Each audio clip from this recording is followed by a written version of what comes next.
আসসালামু আলাইকুম। আজকে ডিম রান্না করব, ডিম দিয়ে আলু দিয়ে রান্না করব। এখানে পেঁয়াজ, কাঁচামরিচ, টমেটো কুটে নিয়েছি, দিয়ে দিব।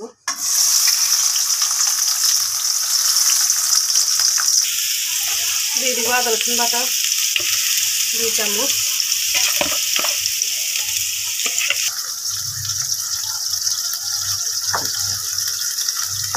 দিয়ে দিব হলুদের গুঁড়ো 1 চামচ,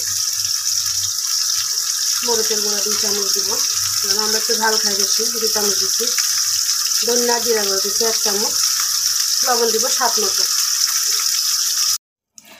আমি ডিম আর আলু ভেজে রাখছিলাম, কষাইয়ের সময় আলুগুলো দিয়ে দিচ্ছি আর ডিম দিব পরে। দেখেন আমি ডিমগুলো ভেজে রাখছিলাম, এখন আলুগুলো দিয়ে আলু কষানোর পর আমি ডিম দিব। আজকে রান্না করবো ডিম আলুর তরকারি। আলু কষে আসছে, আলু কষে আসছে, দেখছেন ভেঙে গেছে আলু। এখন দিয়ে দিব ডিম, হাঁসের ডিমগুলো দিয়ে দিব। আলু ডিম রান্না করলাম আজকে। কেমন হয়েছে কালারটা বলবেন আপনারা সবাই কমেন্ট করে।